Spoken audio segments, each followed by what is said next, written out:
Aí eu tive um pneumotórax indo pro Japão. Precisou drenar. Então. Infernal, num voo da... O que aconteceu? Cara, primeiro que, assim...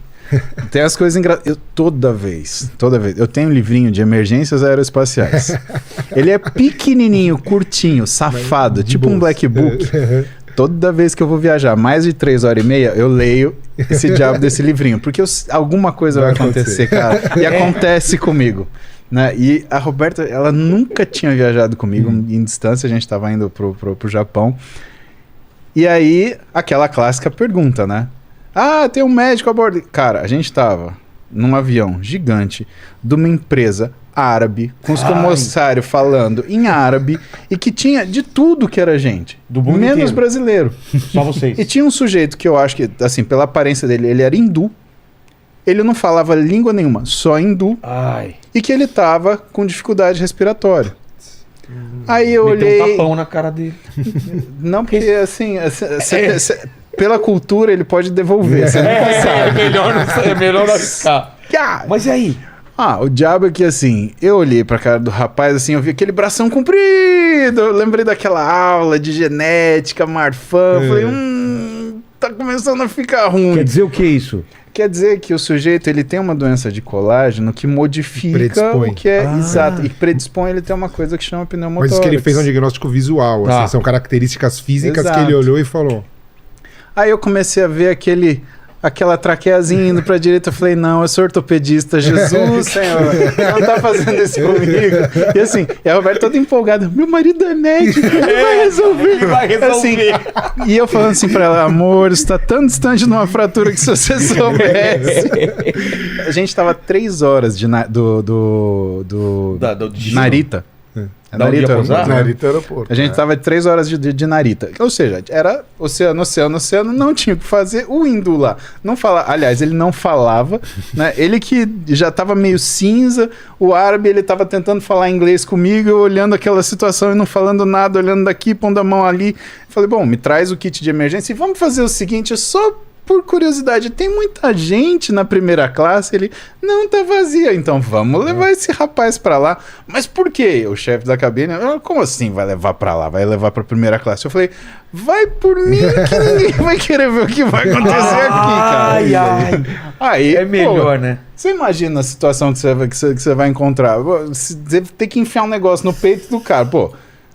Mondrongo. Ninguém ali achava que era médico. Tanto que quando eu levantei, né? A Roberta falou: meu marido é médico. O sujeito olhou pra mim. A gente pediu médico, não alterofilista, tá? Não, o sujeito ele virou pra mim: você tem alguma identificação? Você tá brincando. Aí eu falei pra ele: você quer que eu te ajude ou você quer a identificação? Você já viu Vingadores? Cortar uma história longa. Eu tava com o sujeito ali na frente, eu já tava procurando. Levamos pra primeira classe, deixou ele separado de todo mundo. E ele, assim, aí, cara, o cara já não tava respirando já. Roxo já.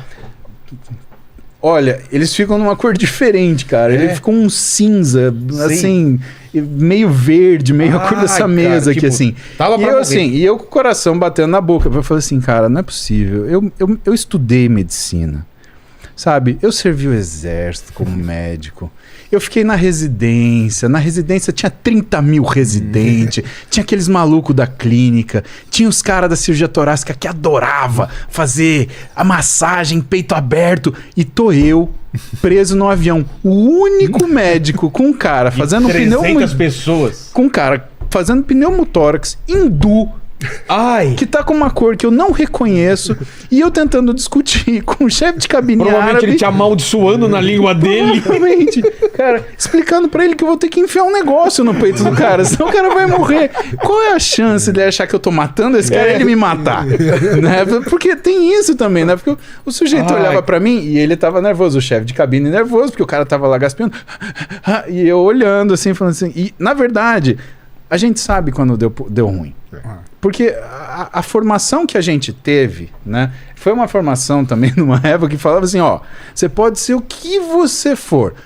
Coisa ruim você tem que saber identificar e você tem que saber tratar. Não interessa quantos anos de formato você tenha, o que você foi fazer. Ah, virei cientista. Não, você tem que saber tratar. E eu tava pensando, na verdade, na dúvida, assim, o que iam fazer comigo se eles vissem... lá do avião não adiantava nada pra isso, né? O livrinho, ele te lembra daquilo que são os diagnósticos possíveis que podem ser piorados numa situação de baixa pressão.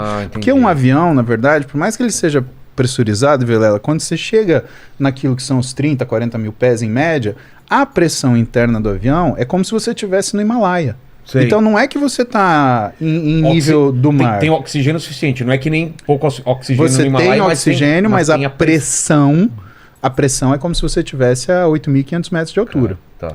Então é uma... Por isso que você se sente mal quando você viaja, que você chega cansado, você chega indisposto, você não está com fome, mas está com fome, parece que teu intestino não está funcionando direito, seu estômago você está com azia. Por quê? Porque você ficou em hipóxia ali, quanto mais tempo, pior.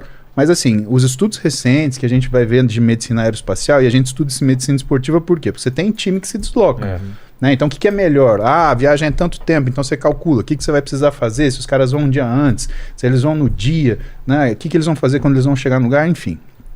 Mas eu estava naquele dilema porque eu estava num lugar completamente inapropriado, sem material apropriado, a língua eu não conseguia me fazer entender direito, numa situação de extrema urgência, e que eu ia ter que fazer um negócio que, cara, não é uma coisa simples. Você pega uma agulhona grande assim, você enfia no segundo espaço intercostal do sujeito, dentre as costelas. Uma agulhona assim. Então, mas o que com nada. Não vai, você vai, você pra tirar o ar, isso aí. É um furo. Porque quando o sujeito ele faz quando o sujeito ele tem Marfan, por exemplo, ele rompe o que a gente chama de bleb, né? Ele é como se fosse uma bolha no pulmão que estoura. Aí o ar, ele faz um falso trajeto. Ele desce pela traqueia, entra no pulmão e aí ele sai por essa bolha e não volta. Putz. E aí o que vai acontecendo? Ele vai apertando o pulmão contra a linha média, por isso que a gente vê a traqueia acumulando ar ir para dentro. Sim, ele fica oco. Por isso que você tem que furar, porque você fura, aquela pressão sai e o pulmão expande de novo. E quando você fura, faz aquele psss. É mesmo? Faz, parece um pneu furado. Aí não teve jeito para onde correr. Eu vi ali aquela situação. Não chegava em Narita, mas também a gente tava em cima do mar e o sujeito ali morrendo. Eu falei assim, cara, se esse maluco for puxar uma espada e me matar, vai ter que ser, porque eu não vou deixar esse caboclo morrer aqui, coitado. Né? Mas peguei o negócio assim e apoiei. Quando eu apoiei, o chefe da cabine gritou, ah! Eu olhei, quando ele gritou, eu fui lá e pum, bati. Psss. Aí o cara voltou a ter cor de novo, voltou a respirar, mas eu achei que o chefe de cabine ia me dar uma porrada. Por quê? Mas passou isso aqui. Porque ele viu enfiando um negócio no peito do caboclo. Eu achei que ele ia me dar uma porrada que eu ia morrer. Cara, ele ficou com tão impressionado que a gente fiz o curativo de 3 pontos ali, a coisa ficou estabilizada e ele falou, você não sai daqui, hein? Quando desceu em Narita, cara, parecia que era... Sabe, tipo a SWAT entrou dentro do avião, a SWAT de japonês.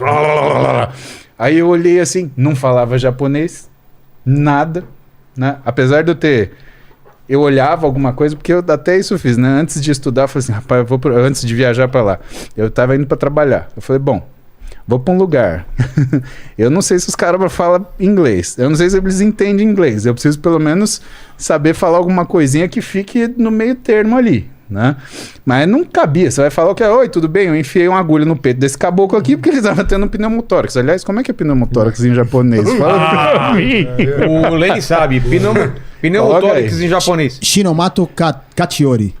Shinomato Kachiori. Com certeza. Obrigado, Lenny, muito obrigado. Com certeza. Não, cara, a pior palavra em japonês é carne de porco. Por quê? Você sabe? Botar no Nico.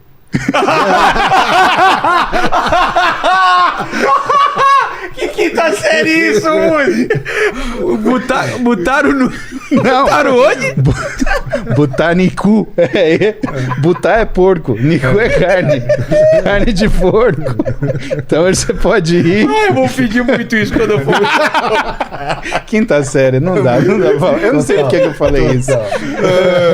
Mas salvou o cara, vou lá. Mas foi tudo bem, deu tudo certo. Agora sim, a gente é premiado com essas coisas. Nossa. Porque sempre acontece. Tem sempre um negocinho. E assim. Mas não teve aquele negócio assim, depois que você salva, uma palma assim, ó. Aí todo mundo. Não, entregaram pra mim um calhamaço de papel desse tamanho. Ainda teve que assinar. Porque eu fiquei pelo menos mais 1 hora escrevendo papel. Não, porque você tem que falar o que aconteceu, o que você fez, qual foi a decisão. Numa decisão dessa, a responsabilidade da gente é tão grande que, por exemplo, se a gente falar pro capitão que tem que descer aeronave, você tá em solo, você tem condição, o cara desce. Entendi. E assim, para uma empresa aérea, isso é um custo absurdo, porque tem o custo de parar no aeroporto, tem o custo do combustível, tem o custo do tempo parado, tem o custo de atrasar o avião. E é um negócio muito complicado. Então a gente lida com uma série de responsabilidades. Por isso que até no curso lá eu falei, né? A gente é obrigado a dar satisfações sobre os custos das coisas, mas a nossa forma de agir é uma forma de agir que vai pela virtude, que é o que a nossa profissão cobra. Em primeiro lugar, o paciente. E aí a gente segue, né? Posso fazer